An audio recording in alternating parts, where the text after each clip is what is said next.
with it.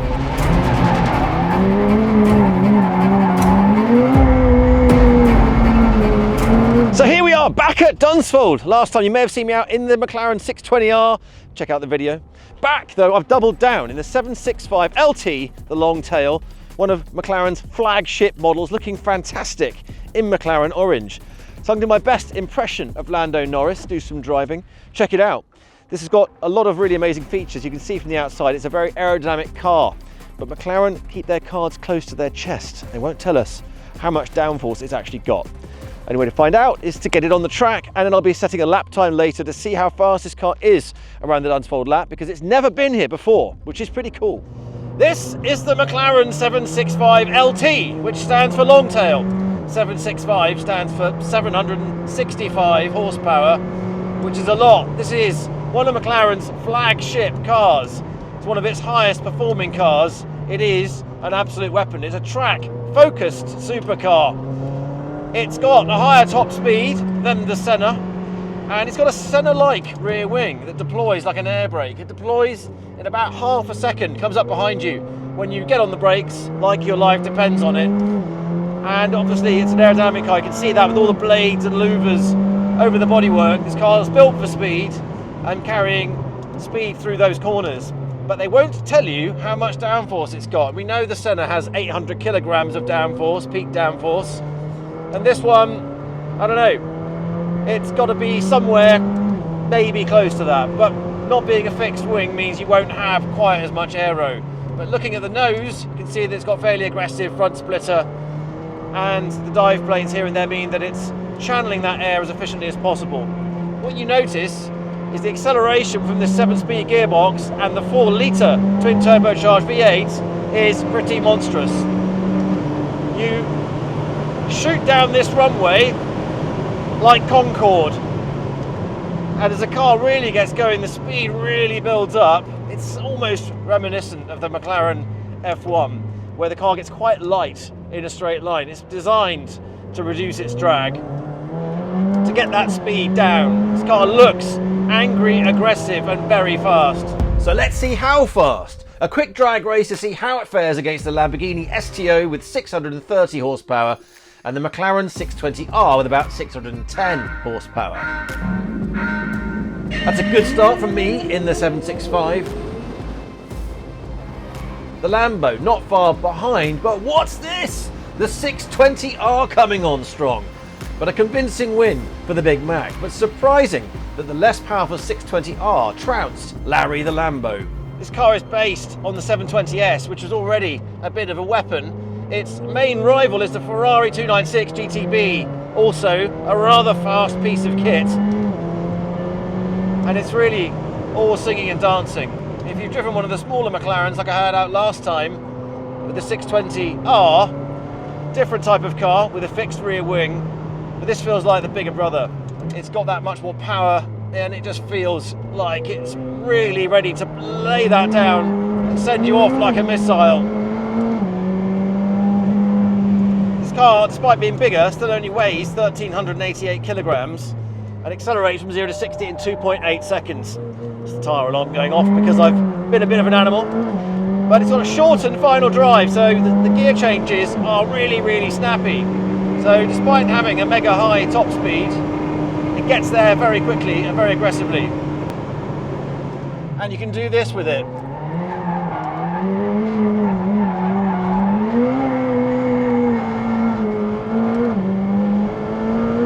It's very nice. It's like thirsty work out there, Ben, which is why I always like to stay hydrated. And in the same way, I'd only use top-notch performance fluids for a car like that.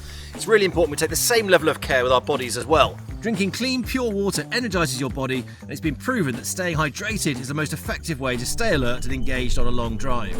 And that's why I'm pouring myself a cup of cool filtered water from the Waterdrop A2 countertop reverse osmosis system. It has a 5-stage filtration system to significantly reduce dissolved solids, forever chemicals, chlorine, salt, lead, and general crud. You get the idea. And it tastes good. The waste-water ratio is 3:1 and the filter lasts for 12 months, so you could save over 4,000 plastic bottles by drinking filtered water like this. It's cool on a hot day, but it also has a hot water function, so that you can adjust the temperature for the perfect cup of pressed coffee. Drinking pure clean water is the best way to stay energized. It's been proven that staying hydrated is the most effective way to stay alert and engaged on a long journey. So make sure you fill up before you go for that drive. So click on the link in the description below to find out more. Stay hydrated and caffeinated.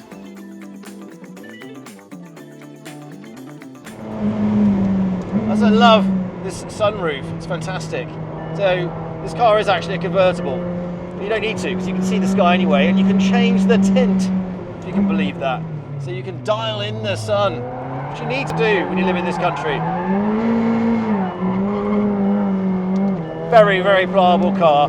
It, for me, feels like it's got that same beautiful DNA of when McLaren get things right, the perfect balance, very controllable, and I guess what would you call it? Is its big bully brother, the Senna? It's just so much more unruly to drive. This feels like a different lineage in McLaren.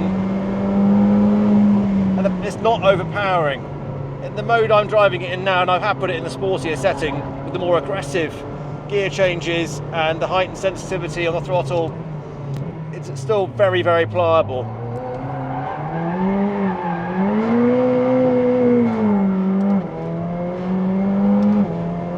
Looks absolutely stunning in this orange colour. If you're going to have a car like this, you've got to go bright, haven't you?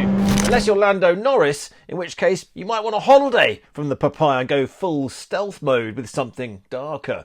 I don't know, which would you go for? But it's pretty cool that with all the cars Lando could have chosen, he went with the 765 LT, which I think does say something a bit about his personality. He likes something that's a bit understated, not quite as shouty as the Senna, but something with really all of McLaren's DNA and performance built into something extremely fast, if a little bit complex for parking. And this car is a little bit special because actually it's one of only 3 prototypes, of the early prototypes, that were kept quite rugged and basic. And I like that about this car. It's quite stiff, but it's very rewarding. When you lean into it, you get that really good response. The air brake just jamming it up there behind you, giving you the reassurance that it's going to stop when you want it to. It feels like you're braking right deep into the corner. And it's just got that raucous tone coming out of those 4 exhaust pipes, just in your face, screaming out the back of this car.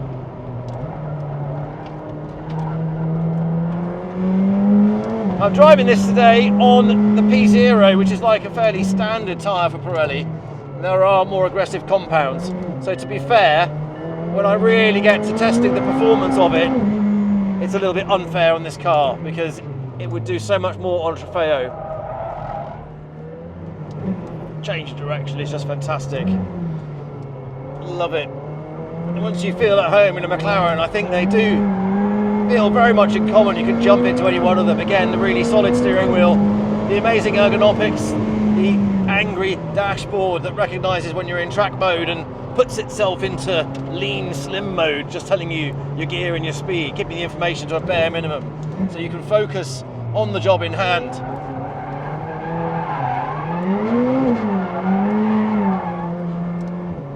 Phenomenal. Top speed 206 miles an hour.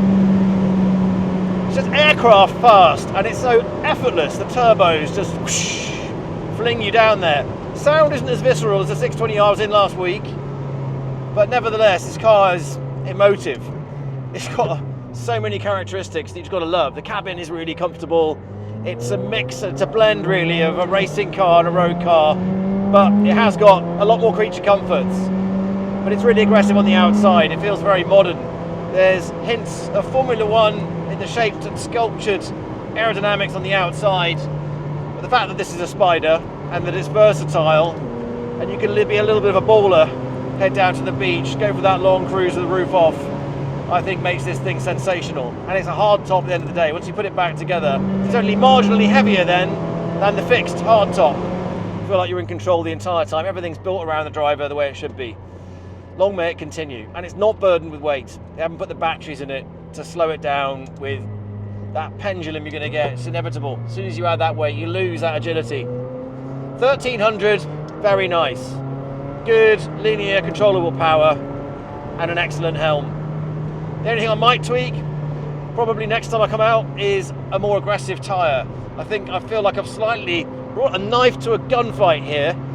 When it comes to setting a lap time, I'm curious as to what's going to happen, because in this mode, road mode, I feel really confident. The car's doing what I want it to do. I'm a bit of fun slithering around, and I just think that when I push for that next level of grip for a lap time, well, the cars that are at the front of the leaderboard these days, they've all done it on really aggressive compounds. So let's find out. Put it to the test. Oh, nice pull away. He's done this before, hasn't he? Just love being back at Dunsfold. The sun's out, just an awesome atmosphere. These stunning onboard shots, feels like you're riding with Lando in a Grand Prix qualifying session. Lovely line into turn one, very neat and tidy, boring even. And sometimes boring is fast. Superb turn into Chicago, slicing the apex with a clean getaway, short shifting the gear change to reduce wheel spin from that torquey V8 turbo. Slightly sense that the tyres aren't quite producing the level of grip this car really needs to lay the power down.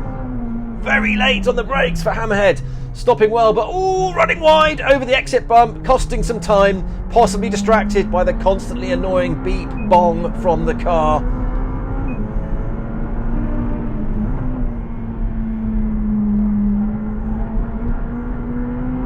On the ragged edge through the follow through, please stay out the gutter bend, some more annoying beeps just where you don't want them, and one more corner to go.